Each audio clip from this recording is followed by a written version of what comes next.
একটি ঘর বানিয়ে দিও, একটি ঘর বানিয়ে দিও। মালিক তুমি জান্নাতে তোমার কাছে আমার একটি ঘর বানিয়ে দিও, একটি ঘর বানিয়ে দিও। আল্লাহ পাক রব্বুল আলামিন মানব জাতির সম্মান ইজ্জত দুই প্রকারে দিলেন। এক প্রকার হলো সুরতগতভাবে আল্লাহ পাক রব্বুল আলামিন এই মাখলুকের সৌন্দর্য বাড়িয়ে দিয়েছেন।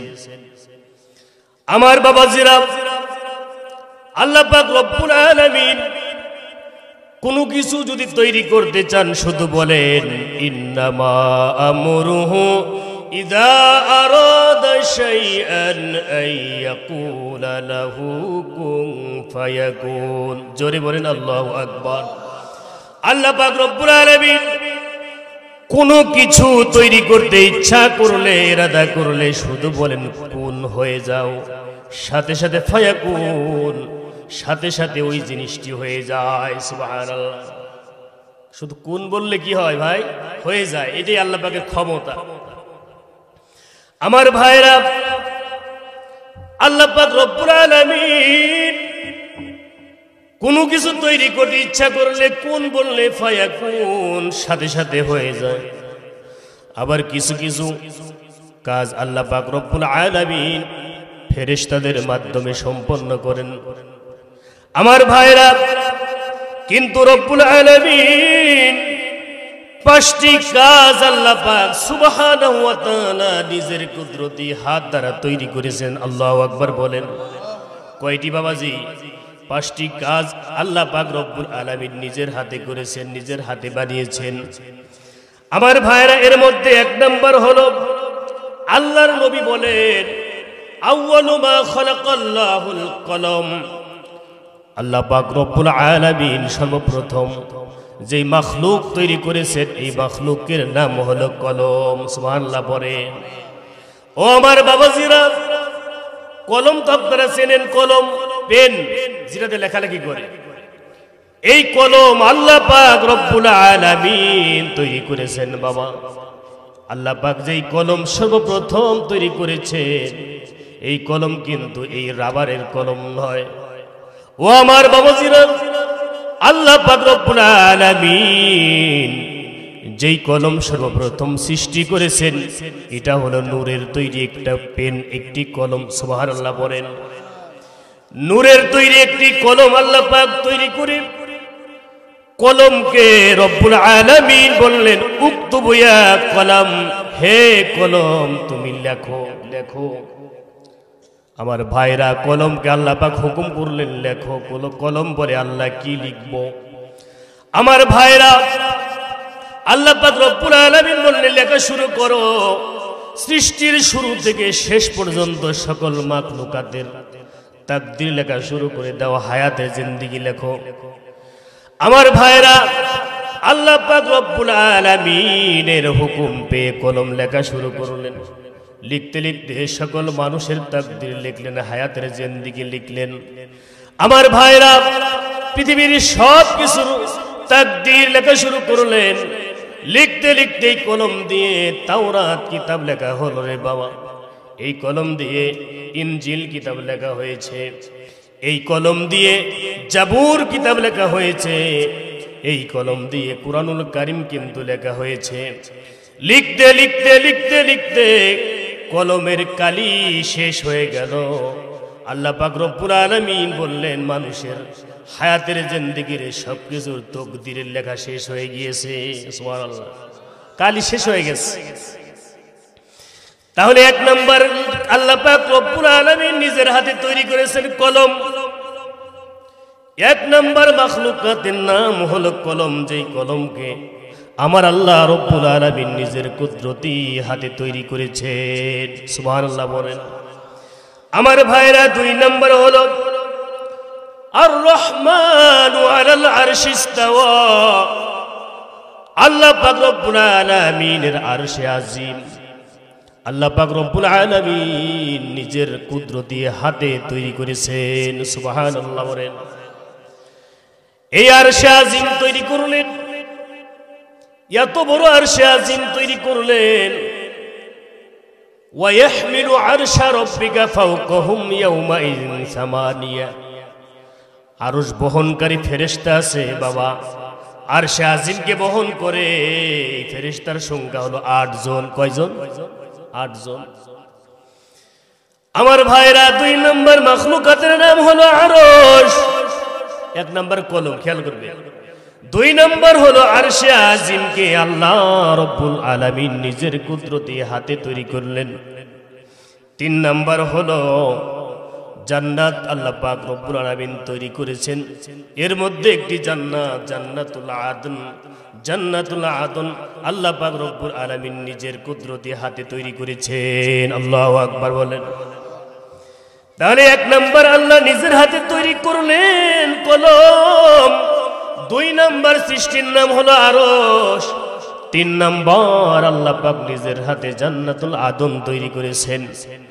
আমার ভাইরা, এরপরে চার নাম্বার হলো আল্লাহ পাক রব্বুল আলামিন আসমানি কিতাব সমূহের মধ্য থেকে যেই কিতাব আল্লাহ পাক রব্বুল আলামিন মুসা নবীকে দান করেছিলেন, তাওরাত কিতাব আল্লাহ পাক রব্বুল আলামিন নিজের হাতে লিখেছেন। সুবহানাল্লাহ বলেন। এই তাওরাত কিতাব হলো 1000 পারা, 1000 ভলিউম। 1000 ভলিউম লিখে আল্লাহ পাক রব্বুল আলামিন জিবরাইলকে দিলেন, সাথে 70000 ফেরেশতা, 70000 ফেরেশতা বহন করে নিয়ে এসেছে। আমার ভাইরা, তাওরাত কিতাব 70000 ফেরেশতা বহন করে নিয়ে এসেছে। মিছিল করতে করতে, এই কিতাব বহন করতে 70টি শক্তিশালী উটের প্রয়োজন হতো। সুবহানাল্লাহ বলেন। আমার ভাইরা, মনে করতে পারেন মুসা নবীর তাওরাত এত ভারী, কুরআন তো সামান্য, ঠিক না? ও আমার বাবাজিরা, মুসা নবীর তাওরাত আর কুরআনের মধ্যে পার্থক্য, ব্যবধান কত? আপনারা বলেন তো, এক বস্তা তুলার মূল্য বেশি, নাকি কারো হাতে একটি আংটি থাকলে ছোট আংটির দাম মূল্য বেশি হয়? কোনটা দামি? ছোট আংটি, ঠিক না? মুসা নবীকে আল্লাহ যে কিতাব তাওরাত নাযিল করলেন, এটা হলো তুলার বস্তা। আর পাক কুরআন আল্লাহ রব্বুল আলামিন আমাদের জন্য নাযিল করেছে, এটা হলো সোনার টুকরো, ঠিক কিনা বলে?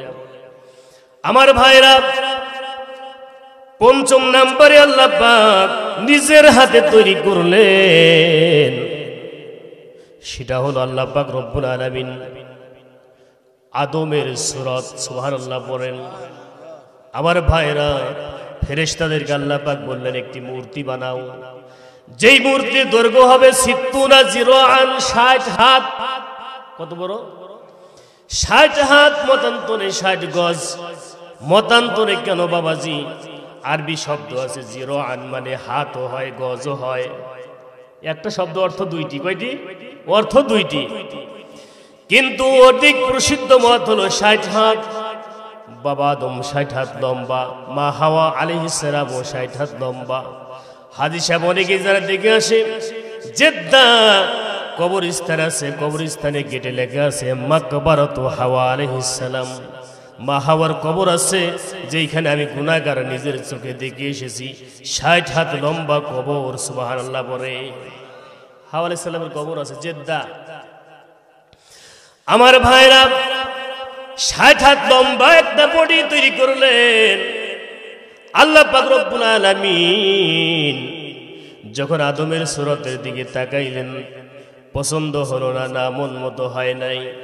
আমার ভাইরা, আমার মালিক আল্লাহ পাক রব্বুল আলামিন নিজের কুদরতি হাত আদমের মুখে সেট করলেন। আল্লাহু আকবার বলেন।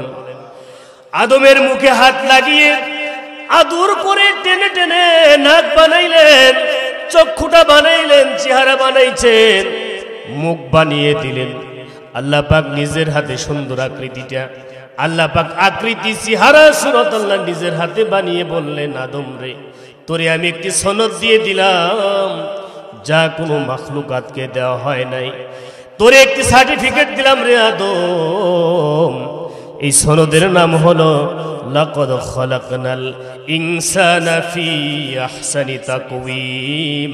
যত মাখলুকাত আমি আল্লাহ বানাইছি তার চাইতে, সকলের চাইতে তোর চেহারা সুন্দর করেছি। আল্লাহু আকবার। তাহলে আমি বলতেছিলাম মানব জাতিকে আল্লাহ পাক কয় প্রকারে সম্মানিত করেছে? দুই প্রকারে। এক প্রকার গেল সুরাতগত, চেহারাগত সৌন্দর্য আল্লাহ দান করেছেন। দুই নাম্বার খেয়াল করবেন, কিন্তু কোরআন হাদিস থেকে বয়ান দিতেছি আমি।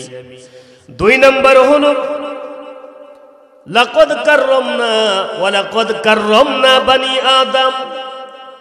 জাতিগতভাবে আমি আল্লাহ রব্বুল আলামিন আদম সন্তানদেরকে ইজ্জত দিয়েছি, জাতিগতভাবে শ্রেষ্ঠ জাতি, ঠিক কিনা বলেন? আল্লাহ পাক রব্বুল আলামিন এই মানুষ সৃষ্টি করে তিনি বলছেন ওয়ালাকাদ কাররামনা বানি আদম। বনি আদমকে ইজ্জত দিয়েছি, জাতিগতভাবে মর্যাদা দিয়েছি, ওর নাম দিলাম আশরাফুল মাখলুকাত, ঠিক না ঠিক? দুনিয়ার কোন মাখলুকাতকে আশরাফুল মাখলুকাত দেওয়া হয় নাই। আশরাফুল মাখলুকাত দিলেন আমারে আপনারে, আমাদেরকে আল্লাহ ভালোবেসে ইজ্জত সম্মান দান করেছেন, বলেন ঠিক কিনা?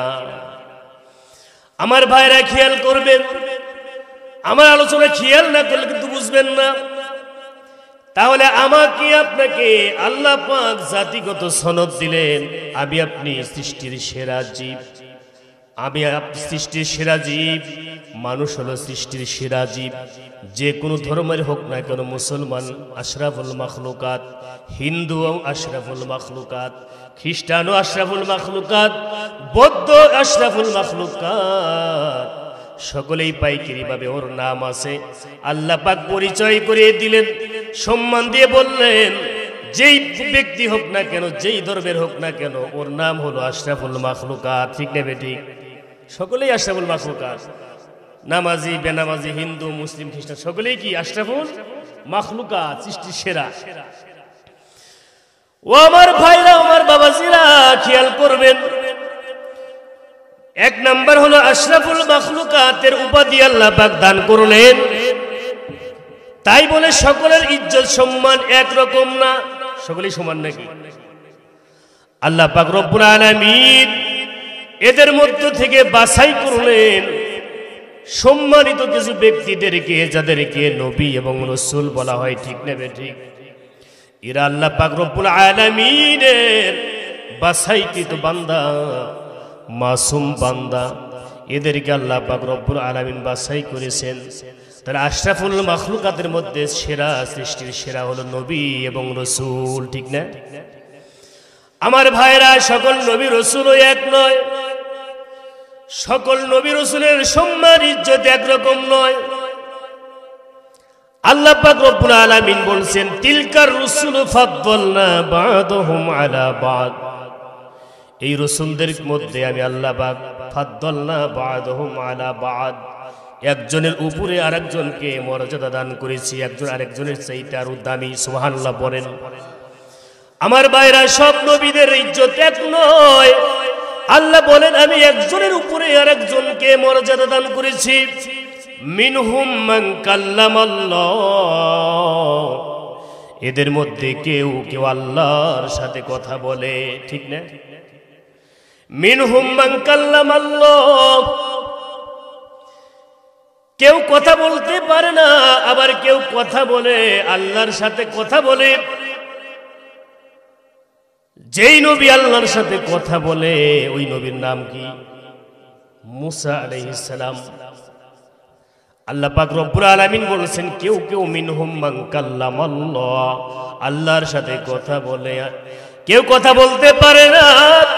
কেউ বা তুর পাহাড়ে গিয়ে আল্লাহর সাথে কথা বলে, আবার কেউ কেউ আছে তুর পাহাড়ে না, সাত আসমান পার হয়ে আরশে আজিমে গিয়ে সিদরাতুল মুনতাহা পার হয়ে আরশে আজিমে গিয়ে আল্লাহ পাকের এত নিকটে ফাকানা কাবা কাউসাইনি আও আদনা, দুই ধনুক দূরত্ব বসে আল্লাহ পাকের সাথে কথা বলেছি। আল্লাহু আকবার।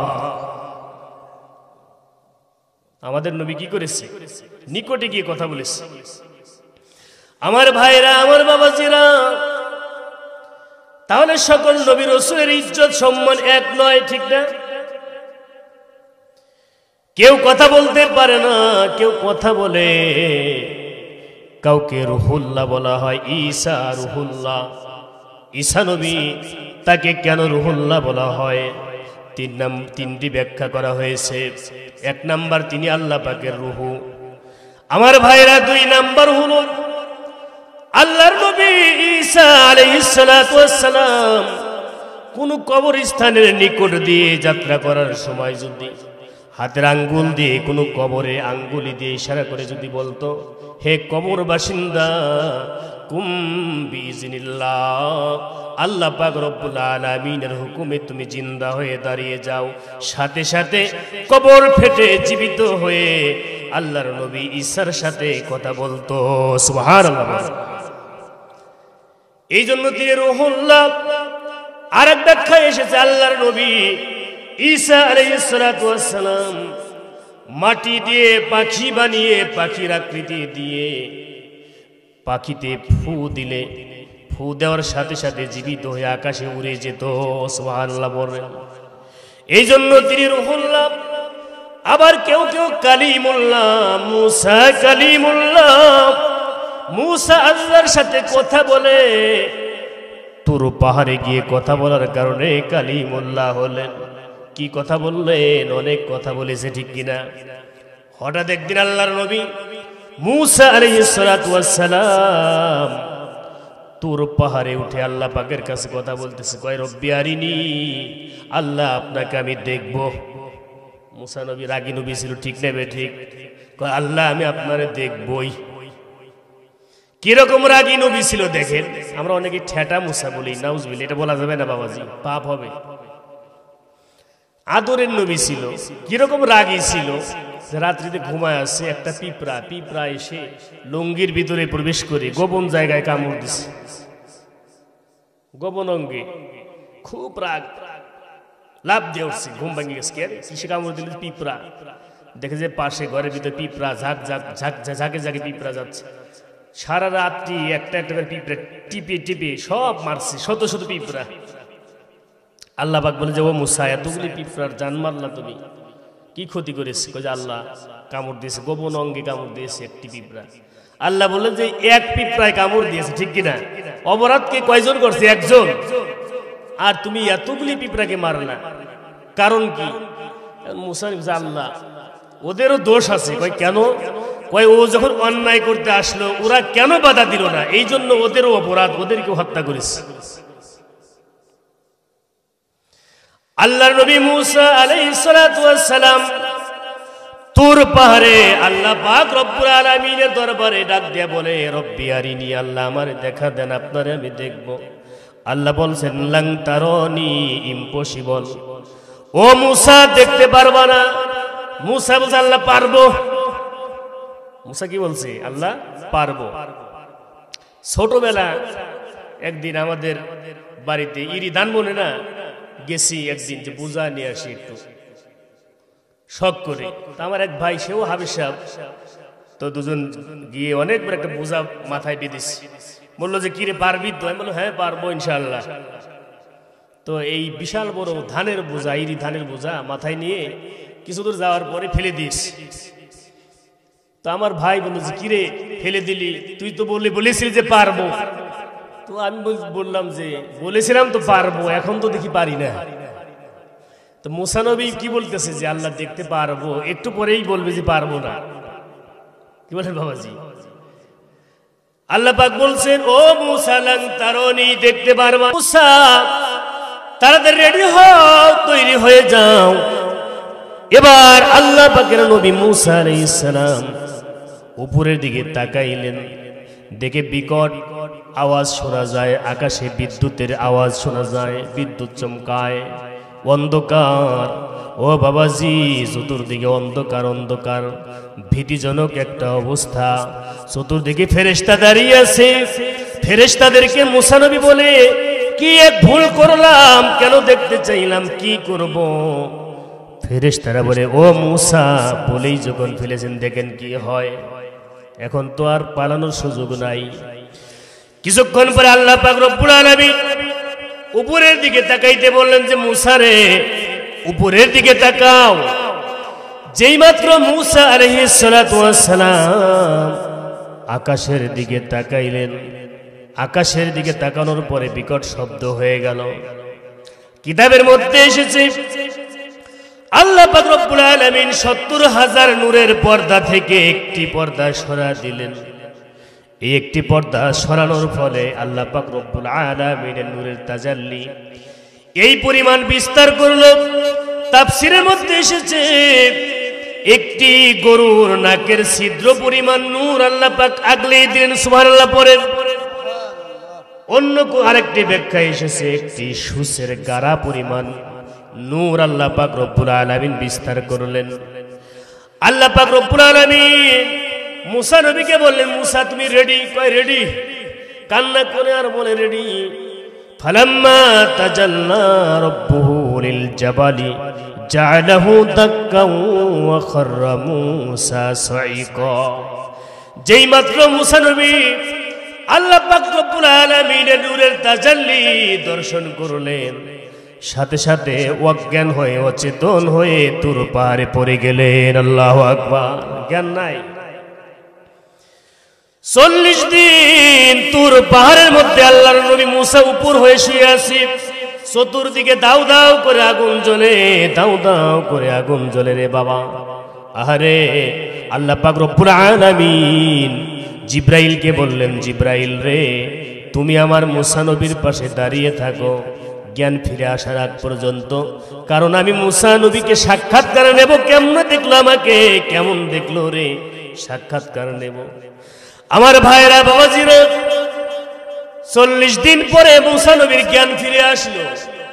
আল্লাহ পাক রব্বুল আলামিন বললেন, মূসা রে, আমারে তুমি কেমন দেখলা, বর্ণনা দাও, সাক্ষাৎকার তোমার নিতে চাই। আল্লাহর নবী মূসা কালিমুল্লাহ ডেকে বললেন, রব্বুল আলামিন ক্বালা সুবহানা রাব্বুকা ইন্নী তুবতু ইলাইকা। মূসা নবী বলছেন, ক্বালু সুবহানাকা ইন্নী তুবতু ইলাইকা।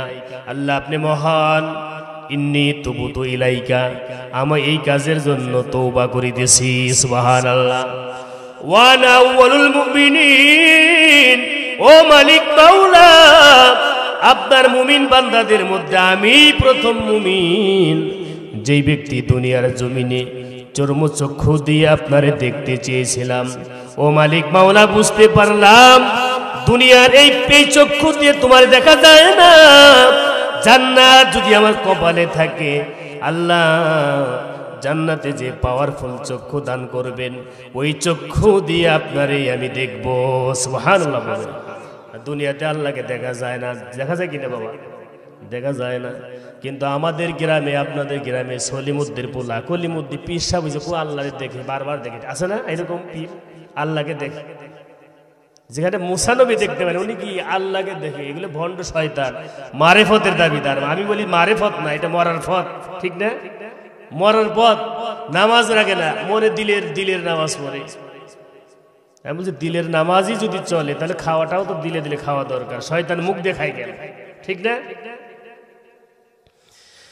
আমি বলতেছিলাম মূসা কালিমুল্লাহ। কেন কালিমুল্লাহ হলো? আল্লাহর সাথে কথা বলছেন। মিনহুম মান কাল্লামাল্লাহ। আবার কেউ কেউ খলিলুল্লাহ হয়ে যায়, খলিলুল্লাহ। ওয়াত্তাখাযাল্লাহু ইব্রাহিমা খলিলা।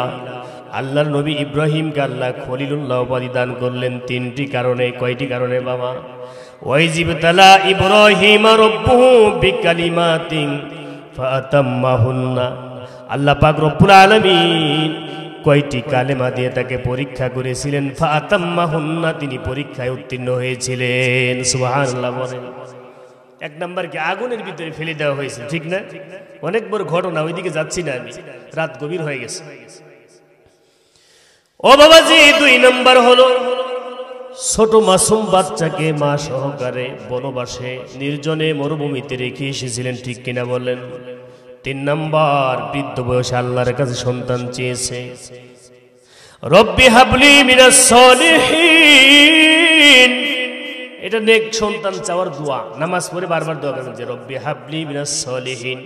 ইব্রাহিম নবী এই দোয়া করেছিলেন বাবা, রব্বি হাবলি মিনাস সলিহিন, ও রব্বুল আলামিন আমারই আপনি নেক সন্তান দান করেন। সন্তান হলেই হবে না, নেক দরকার, ঠিক কিনা বলেন? ও বাবাজি, সন্তান যদি নেককার না হয় কি অবস্থা হবে? ও ভাইরা আমার, আপনি ইন্তেকাল করলে আপনার সন্তানের চোখেই পানি আসবে, মসজিদের ইমাম সাহেবের চোখে পানি আসবে না। ইমাম সাহেবকে দাওয়াত দেবে, হুজুর মিলাদ দিতে হবে।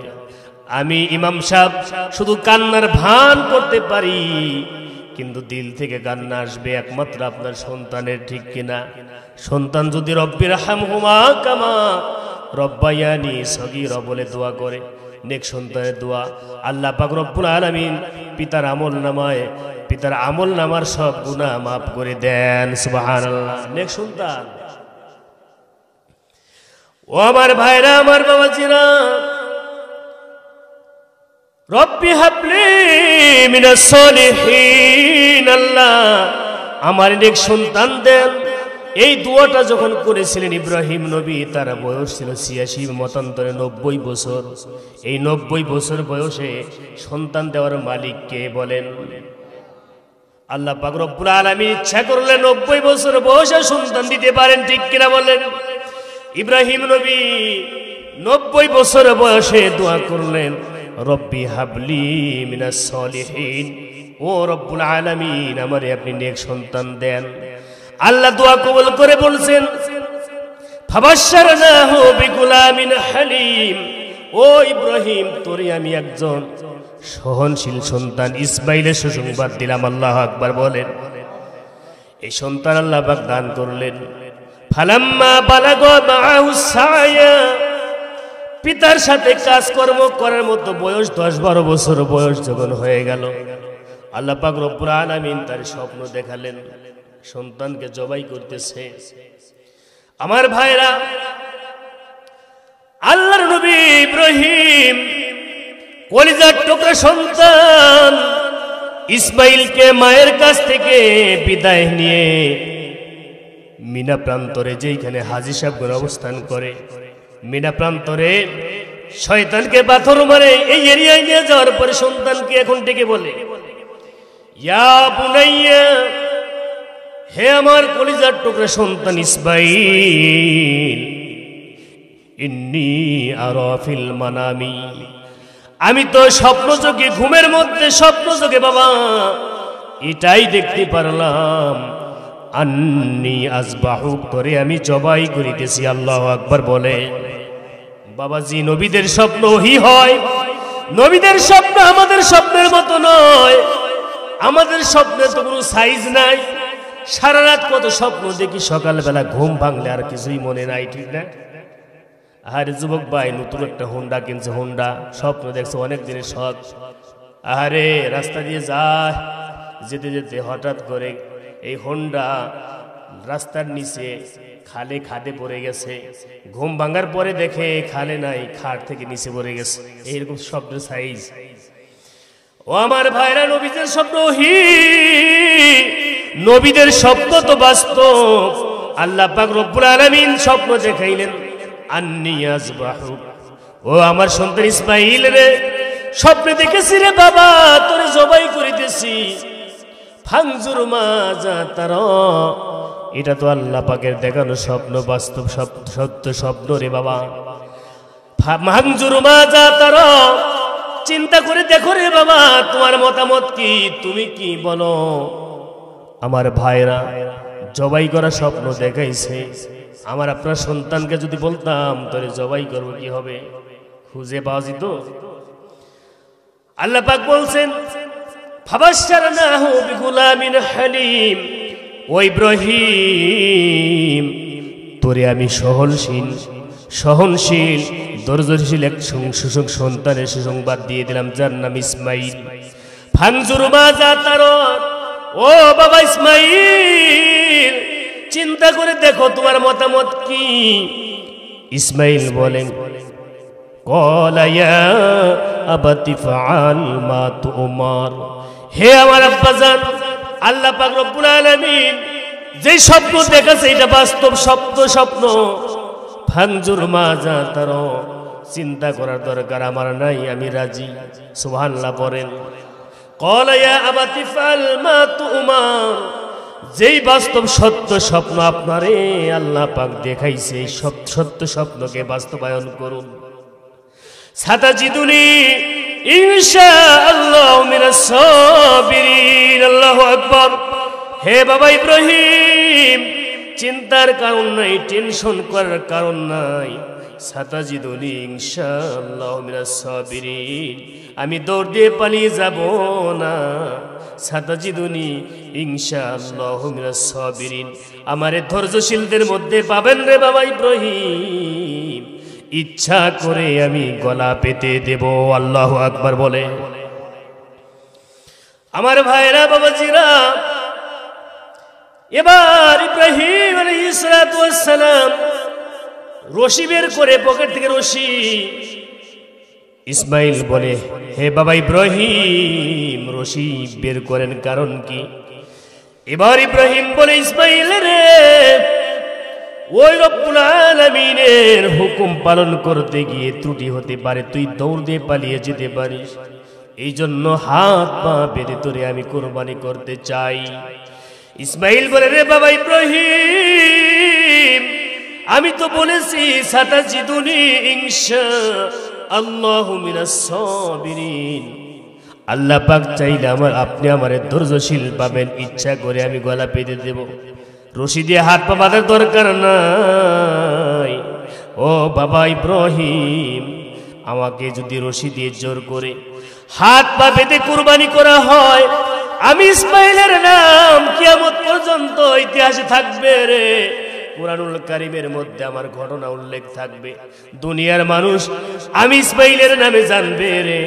আল্লাহর নবী ইব্রাহিমের সন্তান ইসমাইল আল্লাহর নামে কুরবানি হতে রাজি হয় নাই, এই জন্য জোর করে হাত পা বেঁধে কুরবানি করা হয়েছে। আমি ইসমাইলের নামে কলঙ্ক ইতিহাস রচনা হয়ে যাবে। সুবহানাল্লাহ পড়ে। ও বাবা ইব্রাহিম, হাত পা বাঁধার দরকার নাই, ইচ্ছা করে আমি গলা পেতে দেব। আল্লাহর নবী ইব্রাহিম এবার বিসমিল্লাহ আল্লাহু আকবার বলে ছুরি ধরলেন, কিন্তু কাটে না রে বাবা। না না, ছুরিতে ধার নাই নাকি?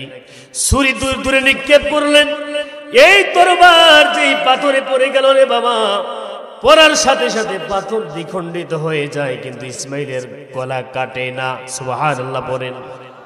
কিছুক্ষণ পরে আসমানের দিকে তাকিয়ে দেখলেন জিবরাইল আলাইহিস সালাম আসে, তাকবীর বলতে বলতে আল্লাহু আকবার আল্লাহু আকবার লা ইলাহা ইল্লাল্লাহ আল্লাহু আকবার ওয়ালিল্লাহিল হামদ। আল্লাহ বললেন ইব্রাহিম কুরবানি কবুল হয়ে গিয়েছে, ওই ইসমাইলের পরিবর্তে জান্নাতি দুম্বা হাদিয়া পাঠিয়ে দিলাম, এটাকে কুরবানি করো রে ইব্রাহিম। ওয়াত্তাখাযাল্লাহু ইব্রাহিম খলিলা। আল্লাহ বললেন ইব্রাহিম যা যা, আমি আল্লাহ তোরে খলিলুল্লাহ হিসেবে কবুল করলাম। সুবহানাল্লাহ বলেন। আমার ভাইরা, খলিলুল্লাহ হলেন কেন? বুঝা গেল খলিলুল্লাহ মানে আল্লাহকে খুশি করতে, যে ইব্রাহিম সব করতে পারে, ঠিক কিনা বলেন? সব করতে পারে, এই জন্য তিনি খলিলুল্লাহ। আর আমার আপনার নবী বিশ্ব নবী রহমাতে আলামিন, যেই নবীকে খুশি করতে আল্লাহ সব করতে পারেন, এই জন্য নবীর নাম হাবিবুল্লাহ। আল্লাহু আকবার বলেন।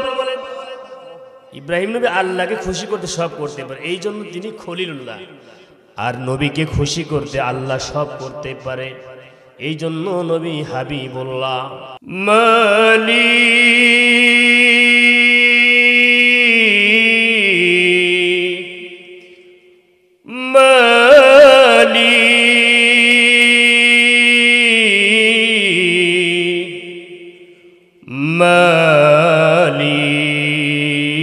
মালিক একটি ঘর বানিয়ে দিও, একটি ঘর বানিয়ে দিও। মালিক তুমি জান্নাতে তোমার কাছে আমার একটি ঘর বানিয়ে দিও, একটি ঘর বানিয়ে দিও। সে বিভীষিকাময় মহাদিনে তোমার প্রতিবেশী করে নিও। মালিক তুমি জান্নাতে তোমার কাছে আমার একটি ঘর বানিয়ে দিও, একটি ঘর বানিয়ে দিও। যেদিন কেহ আসবে না কারো কোনো কাজে, যেদিন পাপী পাপের বোঝায় মরবে লাজে, যেদিন কেহ আসবে না কারো কোনো কাজে, যেদিন পাপী পাপের বোঝায় মরবে লাজে। পুলসিরাত পার হতে গিয়ে পিছলে যাবে কত পথিক, আবার কেহ পুণ্য নিয়ে, আবার কেহ পুণ্য নিয়ে পার হয়ে যাবে ঠিক ঠিক। সে মহাদিনে মহাক্ষণে, সে মহাদিনে মহাক্ষণে পার করে তুমি দিও। মালিক তুমি জান্নাতে তোমার কাছে আমার একটি ঘর বানিয়ে দিও, একটি ঘর বানিয়ে দিও। তুমি দিও হাউজে কাউসারে পাশে স্থান, দিও তুমি শীতল আরশের নিচে সম্মান। তুমি দিও হাউজে কাউসারে পাশে স্থান, দিও তুমি শীতল আরশের নিচে সম্মান। প্রিয় রাসূলের প্রিয় উম্মত উতরে যাবে মহাবিচার, পরমানন্দে জান্নাতে, পরমানন্দে জান্নাতে সাজাবে নব সংসার। সে মহা আনন্দে জান্নাতে, সে মহা আনন্দে জান্নাতে নবীর পাশে জায়গা দিও। মালিক তুমি জান্নাতে তোমার কাছে আমার একটি ঘর বানিয়ে দিও, একটি ঘর বানিয়ে